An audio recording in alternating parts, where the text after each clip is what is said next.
Empat rumah di Bojonegoro ludes terbakar, seekor sapi mati terpanggang.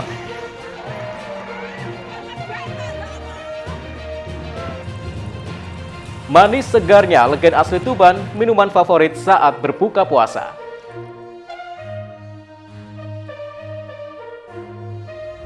Assalamualaikum warahmatullahi wabarakatuh, pemirsa JTV Bojonegoro. Senang sekali saya Semi Ramadan kembali hadir menjumpai Anda di program Sketsa Pengawan untuk edisi hari ini. Selain dua informasi utama tadi, kami juga masih memiliki informasi penting dan juga berita menarik lainnya dari Bojonegoro dan sekitarnya. Pemirsa, mari kita ikuti Sketsa Pengawan selengkapnya.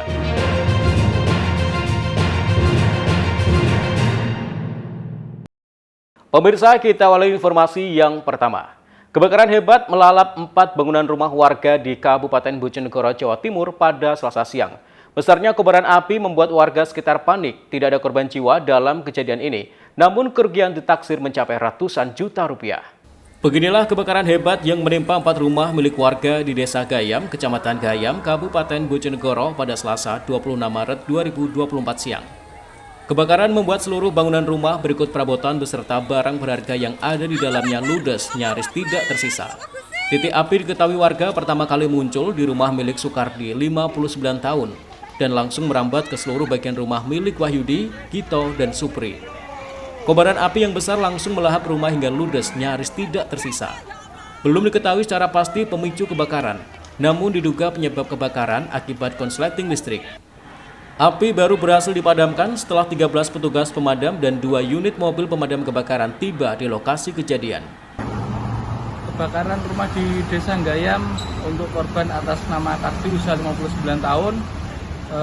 Pos Padangan mendapatkan laporan dari masyarakat pada pukul 9.50 dan kita langsung berangkat sampai di TKP kurang lebih pukul 10.02. Kemudian pada saat kita sampai TKP, karena diperkirakan sebelum masyarakat lapor kepada petugas damkar, kebakaran kurang lebih sudah berlangsung 30 menit.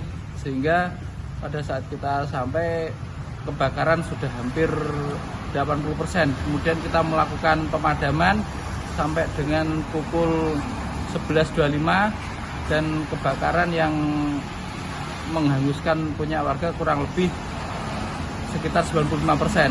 Kemudian untuk kerugian ditaksir kurang sekitar 250 juta, meliputi 4 unit rumah atas nama Bapak Kardi dan 1 ekor sapi. Untuk yang bisa diselamatkan kurang lebih ada 2 rumah, 1 sepeda motor dan 4 ekor sapi. Demikian. Penyebab kebakaran apa ya? Penyebab kebakaran sementara berdasarkan pendidikan rekan-rekan di lapangan tadi karena konsleting listrik. Apakah ada korban? Untuk korban jiwa tidak ada, tapi korban materi dan ternak, ada 1 ekor ternak tadi yang menjadi korban. 4 rumah. Tak ada korban jiwa dalam peristiwa ini, namun kerugian ditaksir mencapai 250 juta rupiah, termasuk seekor sapi yang mati akibat terpanggang api. Samsul Alim, JTV, Bojonegoro. Sementara itu, tempat pengolahan minyak tradisional di Kabupaten Tuban terbakar hebat pada Sabtu sore. Api diduga berasal dari korsleting kabel listrik yang membakar kayu dan kemudian menyambar tempat penampungan minyak. Akibat kebakaran ini, 1 unit rumah pengolahan minyak serta belasan ribu liter minyak mentah ludes terbakar. Tempat pengolahan minyak tradisional di Dusun Biang Bali, Desa Kaligede, Kecamatan Senori, Kabupaten Tuban terbakar hebat pada Sabtu sore. Kobaran api disertai kepulan asap hitam pekat membubung tinggi hingga mencapai puluhan meter. Banyaknya material mudah terbakar dan hembusan angin kencang menyebabkan api terus berkobar. Tak ada yang bisa dilakukan oleh warga, mereka hanya bisa menonton kobaran api sambil menunggu petugas damkar Tuban tiba di lokasi. Warga takut lantaran beberapa kali terjadi ledakan keras yang diduga berasal dari tangki penyimpanan minyak yang terbakar. 4 unit mobil pemadam kebakaran yang diterjunkan ke lokasi kejadian. Petugas baru berhasil memadamkan api sekitar 45 menit kemudian. Namun 1 rumah pengolahan dan 20 tangki minyak serta 10 drum minyak mentah habis terbakar. Pengolahan solar milik Pak Irfan. ya. Kemudian kami meluncur sampai di lokasi 15.45. Kalau melihat kejadian kebakaran, asapnya kan tebel, kemudian hitam. Seakan-akan kejadiannya luar biasa, Pak. Tapi alhamdulillah kami bisa memadamkan dalam waktu kurang dari 1 jam. Jadi api padam 16.30 dan alhamdulillah tidak ada korban, dan kami mengerahkan 4 armada terdiri dari 1 truk dari pos Singgahan, 1 truk dari pos Jatirogo, dan 1 truk dari Damkar Bojonegoro, dan 1 truk dari Damkar Pertamina. Tidak ada korban jiwa dalam kebakaran ini, namun kerugian ditaksir mencapai belasan hingga puluhan juta rupiah. Sementara itu, dari hasil penyidikan yang dilakukan Satreskrim Polres Tuban, kebakaran terjadi akibat konsleting listrik yang membakar kayu dan kemudian menyambar tempat penampungan minyak. Kebakaran pangkalan pengolahan minyak mentah milik saudara Ahmad Irfan. Untuk kronologisnya gimana? Untuk kronologis awal, saat seorang pekerja di pangkalan pengolahan minyak milik saudara Ahmad Irfan tersebut, menurut keterangan salah satu saksi pengawal pangkalan, pegawai pangkalan yang bernama saudara Dian, melihat api sudah menyala. Ya. Dari saudara saksi, saudara Dian itu sudah berusaha mematikan karena api semakin membesar, jadi dia kewalahan untuk mematikan api itu. Itu penyebabnya apa? Untuk penyebab, menurut keterangan awal saya sementara adalah dari konsleting listrik. Awalnya dia menyambungkan listrik, ya kabel, kemudian dengan di situ ada kipas angin, ya, di atas ledeng kayu itu. Jadi dari situ awal mula terjadi konsleting listrik. Dan itu kok muncul ledakan itu karena apa itu? Ledakan itu bukan terkait awal ledakan, cuman dengan di situ ada minyak, kemudian ada juga yang ditaruh di bowl, ya, sehingga memuai panas, dia muncul ledakan. Guna penyidikan lebih lanjut, kini sejumlah saksi dan pemilik usaha pengolahan minyak tengah dimintai keterangan di Mapolres Tuban. Ziki Muhammad, Husni Mubarok, JTV, Tuban. Pemirsa, setelah aksi pencurian helmnya viral di media sosial, 2 remaja yang melakukan pencurian di tempat parkir Rumah Sakit Umum Daerah Dr. Suroto Ngawi akhirnya menyerahkan diri ke pos Satpam. Kedua pelaku juga membawa barang bukti helm yang diambil dan dipertemukan dengan pemiliknya. 2 remaja pencuri helm di area parkir Rumah Sakit Umum Daerah Dr. Suroto Ngawi akhirnya menyerahkan diri ke pos Satpam rumah sakit sambil membawa helm yang dicurinya. Kedua remaja yang salah satunya masih pelajar SMA ini berinisial WK dan BM, warga Kecamatan Widodaren, Kabupaten Ngawi. Pelaku menyerahkan diri setelah aksi pencuriannya terekam kamera pengawas CCTV dan viral di media sosial. Kedua pelaku juga diberi efek jera oleh petugas Satpam agar tidak mengulangi aksi pencurian kembali dengan mengelilingi rumah sakit. Menurut Murad Subaki, pemilik helm, saat itu dirinya hendak menuju parkiran sepeda motor usai menjenguk mertuanya. Ia sempat kaget karena helm miliknya yang disimpan di sepeda motor telah hilang. Kemudian dirinya melaporkan kehilangan itu kepada petugas parkir rumah sakit. Yang selanjutnya dilakukan pengecekan terhadap CCTV di area parkir. Yang jelas kan saya parkir di tempat parkir, terus ketika saya mau keluar dari rumah sakit, begitu saja helm hilang dan saya lapor di pihak parkir, dan pihak parkir bertanggung jawab untuk melihat CCTV kembali. Dan alhamdulillahnya dari CCTV bisa terungkap pencurian ataupun pelakunya. Itu saja. Ini menyerahkan diri pelakunya? Ya, yang jelas menyerahkan diri karena sudah viral di media sosial seperti Facebook ataupun ICN. Kasus tersebut oleh pihak rumah sakit juga telah dilaporkan ke pihak kepolisian. Petugas kepolisian yang tiba di pos Satpam langsung mengiring pelaku dan membawanya ke Mapolres Ngawi untuk pemeriksaan lebih lanjut. Sedangkan satu pelaku lainnya berinisial DF berdasar informasi akan menyerahkan diri langsung ke pihak kepolisian. Ito Wahyu, JTV Ngawi. Warga di Blitar temukan belasan kotak amal di tepi sungai. Informasinya akan kami hadirkan sesaat lagi. Tetaplah di Sketsa Bengawan.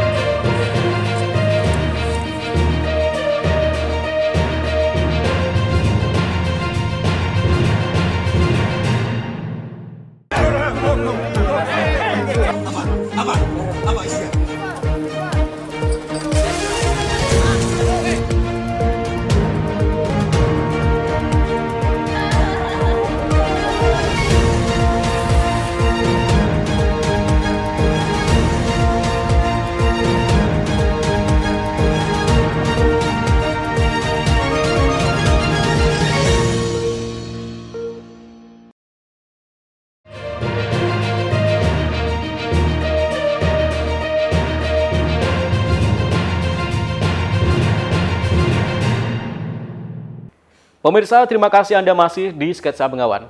Warga Kelurahan Karangtengah, Kecamatan Sanawetan, Kota Blitar digemparkan dengan ditemukannya belasan kotak amal di tepi sungai setempat. Selain rusak saat ditemukan, kondisi kotak amal tersebut juga dalam keadaan kosong. Diduga kotak amal tersebut merupakan hasil tindak pidana kejahatan dan sengaja ditinggalkan oleh pelaku pencurian. Belasan kotak amal ditemukan warga di tepi aliran sungai Kelurahan Karangtengah, Kecamatan Sanawetan, Kota Blitar.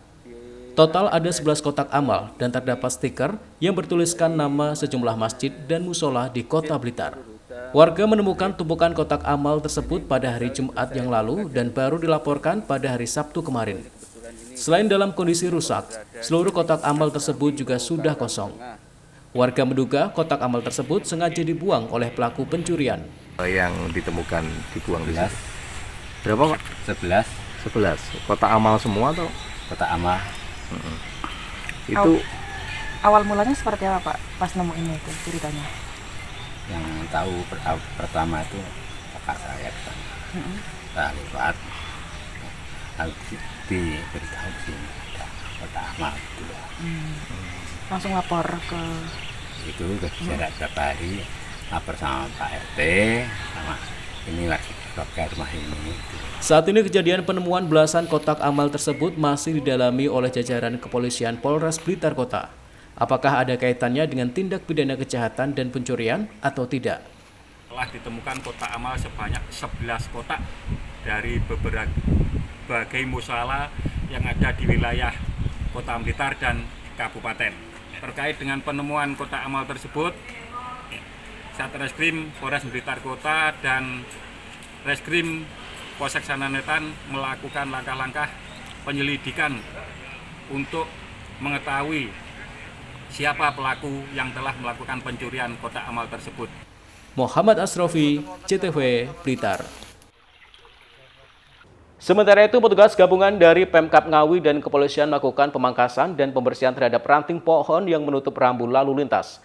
Pembersihan ini agar pemudik dapat melihat jelas rambu-rambu lalu lintas yang telah terpasang. Petugas gabungan dari Dinas Lingkungan Hidup atau DLH, Dinas Perhubungan, Dinas Pekerjaan Umum dan Penataan Ruang atau DPUPR dan Satlantas Polres Ngawi melakukan pemangkasan pohon di sepanjang Jalan Raya Ngawi Solo, tepatnya di Desa Grudo, Kecamatan Ngawi. Pemangkasan ini dilakukan mengingat banyaknya ranting pohon di tepi jalan yang menutup rambu lalu lintas. Kepala Dinas Lingkungan Hidup atau DLH Ngawi, Muhammad Taufik Agus Susanto menjelaskan, pemangkasan pohon ini sebagai upaya peningkatan keselamatan bagi pengguna jalan. Selain itu juga agar rambu lalu lintas yang tertutup pohon dapat terlihat oleh pengguna jalan terlebih menjelang arus mudik Lebaran. Di bawaran Pak Bupati, Pak Sekda, kita melakukan pruning tanaman-tanaman di sepanjang jalan yang itu ranting-ranting yang nutup ini rambu, supaya pengguna jalan itu bisa melihat rambu dengan baik sehingga dia tahu apa yang harus dilakukan dalam mengendari kendaraan. Nah, kita nggak bisa sendiri, maka kita bareng-bareng dengan Dinas Perhubungan, dengan Kepolisian, dengan BPBD, dengan PU dan Satpol PP juga, itu bareng-bareng dengan alat yang kita miliki untuk melakukan pruning pada tanaman-tanaman di kanan kiri jalan yang sekiranya mengganggu adanya rambu lalu lintas. Harapannya pengguna jalan. Sementara Kasat Lantas Polres Ngawi AKP Muhammad Sapari menambahkan, dalam mempersiapkan arus mudik dan balik lebaran tahun ini, pihaknya selain mulai mempersiapkan anggota, juga memantau setiap kelayakan fasilitas penunjang seperti rambu lalu lintas dan lainnya. Sehingga jika ada kekurangan dapat segera dikoordinasikan dengan pemerintah daerah. Yang perlu kami siapkan adalah penggelaran anggota dalam menyambut mudik lebaran 2024. Yang kedua, kita koordinasi dengan rekan-rekan dari Disub terkait penambahan rambu-rambu khususnya yang ada di seputaran Kota Ngawi untuk mempermudah apabila ada pemudik yang dari luar kota memasuki Kota Ngawi, kemana tujuannya, kemana arahnya, dibantu dengan rambu-rambu yang terpasang di sepanjang jalan yang ada di Kota Ngawi. Salah satu pemotongan ini juga salah satu untuk menampakkan rambu-rambu itu, dan gitu. Betul, salah satu cara adalah mengurangi rimbunnya dahan-dahan yang ada di jalur utama di Jalan Ngawi ini, di Kota Ngawi ini. Karena apa? Itu sebagian besar dahan-dahan daun itu menutupi rambu-rambu yang sudah terpasang. Pihak kepolisian juga memprediksi jika Ngawi yang merupakan wilayah perbatasan Jawa Timur dan Jawa Tengah ini akan terjadi peningkatan arus lalu lintas. Maka diperlukan penambahan rambu untuk memudahkan pemudik dari luar daerah yang akan melintas di Kabupaten Ngawi. Ita Wahyu, CTV, Ngawi. Setelah mengontrak 5 nama pemain baru, Persibo Bojonegoro berencana terus mencari pemain terbaik untuk memperkuat tim menjelang bergulirnya kompetisi Liga 3 Nasional. Head Coach Persibo I Putu Gede mengungkapkan jika saat ini Persibo berencana mendatangkan pemain baru di posisi penjaga gawang. Menjelang bergulirnya putaran Liga 3 Nasional, Persibo Bojonegoro semakin memantapkan kedalaman skuad utamanya. Secara rutin, tim Persibo juga menggelar latihan serta melangsungkan sejumlah pertandingan uji coba. Sejauh ini, tim kebanggaan masyarakat Kabupaten Bojonegoro ini telah mengontrak sejumlah nama pemain baru yang nantinya dapat menambah amunisi daya gedor tim utama Persibo Bojonegoro di putaran Liga 3 Nasional. CEO Persibo Bojonegoro, Eko Setiawan, saat dikonfirmasi mengatakan, sejumlah nama pemain baru tersebut yang telah dikontrak Persibo Bojonegoro diantaranya Khairul Anam, Farid Fauzi, Gunawan Cahyo, Fajar Mubaroki, dan satu pemain anyar yang baru saja dikontrak yakni Rizky Dwi Nugraha Asyari, ex-pemain PSM Madiun. Sementara itu dengan berat hati sejumlah pemain yang sebelumnya turut serta mengantarkan Persibo Bojonegoro juara Liga 3 Jawa Timur harus tersisihkan dari tim utama. Mereka yakni Aulia Ardi, Naufal Aji, Jusianturi, dan Reza Fadilah. Head Coach Persibo Bojonegoro I Putu Gede mengatakan, meski telah mengontrak sejumlah pemain baru, saat ini timnya masih membutuhkan pemain terbaik dari proses seleksi, khususnya di sektor penjaga gawang. Hal tersebut dilakukan untuk memperkuat kedalaman tim utama Persibo Bojonegoro dalam mengarungi kompetisi Liga 3 Nasional. Tambahan pemain baru ke amunisi Persibo. Kita butuh tambahan. Dan ini yang kita datangkan ini ada yang sudah deal, sudah ada, kontrak sudah ada. Terus sesuai dengan kebutuhan. Nah, tujuannya supaya kedalaman skuad ini sama yang ada gitu. Ini ada penambahan pemain lagi di posisi apa nih? Kita masih nyari lihat goalkeeper ya. Persibo Bojonegoro dijadwalkan akan kembali menggelar sejumlah laga uji coba. Sebelumnya, Laskar Angkring Dharma juga menggelar laga uji coba melawan tim Liga 2 Gresik United dan terakhir melawan tim lokal Surabaya. Edo Jody Aldian, CTV, Bojonegoro. Manis segarnya legend asli Tuban, minuman favorit saat berbuka puasa. Informasinya akan kami hadirkan sesaat lagi, tetaplah di Sketsa Bengawan.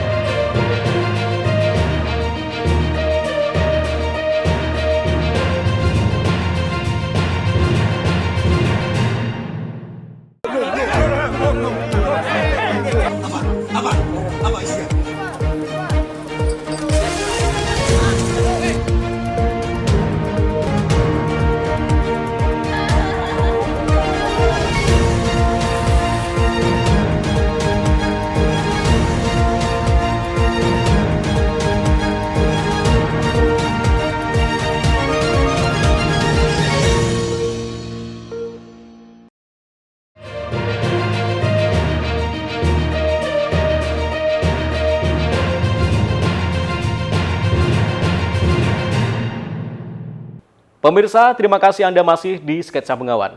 Umat Muslim dianjurkan berbuka puasa dengan sesuatu yang manis dan segar. Bagi warga Kabupaten Tuban, bunyi beduk maghrib terasa kurang lengkap tanpa kehadiran legen. Minuman tradisional yang berasal dari sadapan getah pohon siwalan itu selalu menjadi minuman favorit saat berbuka. Selain murah, legen juga memiliki rasa khas manis yang segar, sehingga cocok sebagai penghilang dahaga setelah seharian berpuasa. Kabupaten Tuban memiliki minuman khas bernama legen. Cairan berasa manis segar itu berasal dari sadapan getah pohon siwalan yang banyak tumbuh di pekarangan rumah warga. Proses produksi dilakukan secara tradisional dan alami, tanpa menggunakan pemanis. Salah satunya seperti yang dilakukan para petani siwalan di Desa Panyuran, Kecamatan Palang, Kabupaten Tuban pada Selasa sore. Untuk memasang wadah penampung getah, petani harus memanjat pohon siwalan setinggi belasan meter. Penyadapan dilakukan selama 1 hari 1 malam. Selanjutnya, hasil sadapan diambil setiap sore menjelang waktu berbuka puasa. Sepintas, legen memang berwarna agak keruh, namun bukan berarti minuman ini tidak layak konsumsi. Keruh menjadi ciri khas legen asli, tanpa campuran air maupun pemanis buatan. Legen asli bisa didapat di pelosok kampung dengan menunggu petani turun dari pohon siwalan. Datangnya bulan suci Ramadan menjadi berkah bagi petani maupun penjual legen. Petani yang biasanya memproduksi minuman toa beralih sementara memproduksi legen. Pasalnya toa yang mengandung alkohol kurang diminati pembeli selama bulan Ramadan. Yunus misalnya, petani sekaligus penjual legen ini dalam sehari mampu menghabiskan sedikitnya 30 botol legen. Harga yang dipatok adalah Rp10.000 per botol untuk ukuran 1,5 liter. Pak, ini lagi ambil apa ini, Pak? Ambil legen. Ini untuk Ramadan itu ya? Oke.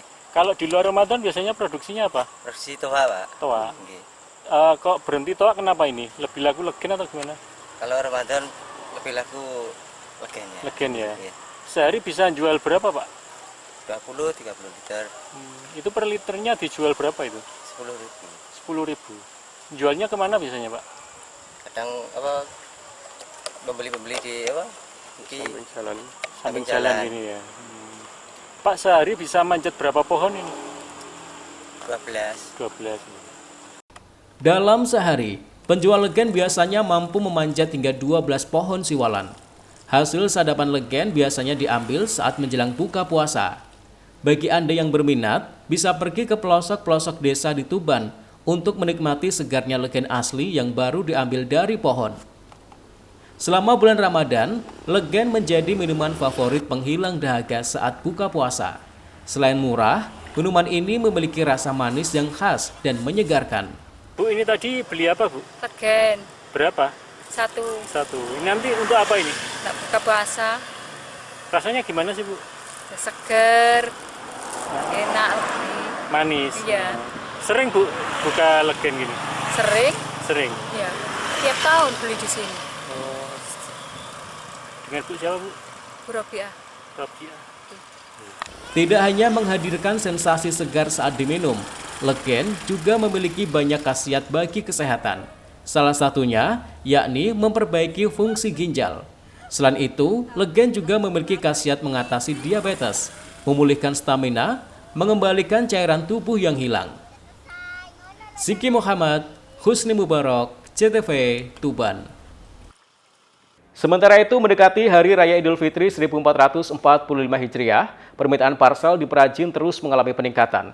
Di Jombang, omset perajin parsel mengalami peningkatan cukup tinggi. Tahun ini permintaan parsel perabot berbahan keramik menjadi primadona. Selain harganya yang terjangkau, lebih tahan lama dibandingkan berisi jajanan. Inilah salah satu pesanan parsel unik yang sedang dikerjakan perajin parsel yang ada di Desa Denanyar, Kecamatan Jombang, Kabupaten Jombang. Sejumlah pekerja sedang menyelesaikan parsel perabot berbahan keramik. Mulai dari gelas, piring, hingga mangkok dipesan pelanggan sebagai hadiah lebaran. Di setiap bahan keramik ini tertulis ucapan Selamat Idul Fitri. Usaha milik Elok Lailatul Magfiroh ini sedang berkembang pesat. Tidak hanya perabot berbahan keramik, aneka parsel berbahan makanan instan, oleh-oleh produk UMKM, dan souvenir cangkir hingga teko porselen diterimanya. Sejumlah perusahaan swasta dan pemerintah banyak memesan parsel miliknya. Elok Lailatul Magfiroh perajin parsel mengatakan, Pembuatan parsel yang diproduksi sesuai kebutuhan konsumen dengan anggaran yang disediakan, mulai dari parsel ekonomis dan parsel premium.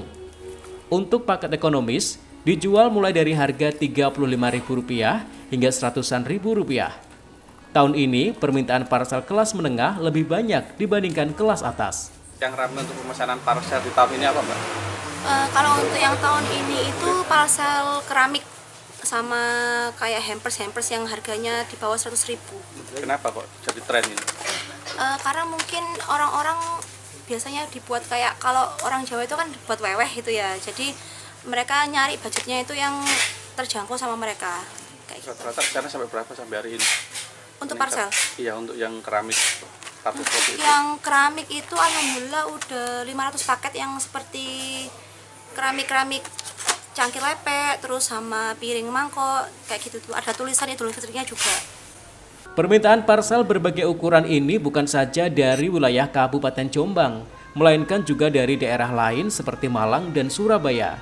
Sedangkan pembelian melalui online meliputi daerah seluruh Indonesia, sehingga dalam sehari harus memproduksi hingga ratusan buah. Usaha miliknya ini dirintis sudah sejak 2 tahun silam, sejak usaha wedding miliknya sepi karena pandemi. Saiful Mualimin, JTV, Jombang. Pemirsa, informasi tadi sekaligus mengakhiri sketsa Bengawan untuk edisi hari ini. Jangan lupa follow akun sosial media kami di bawah ini. Kirimkan kritik dan saran Anda ke alamat email kami jtvbojonegoro@jtv.co.id. Terima kasih atas kebersamaan Anda. Saya Semi Ramadan bersama kerabat kerja yang bertugas pamit dari hadapan Anda. Wassalamualaikum warahmatullahi wabarakatuh. Salam JTV Bojonegoro.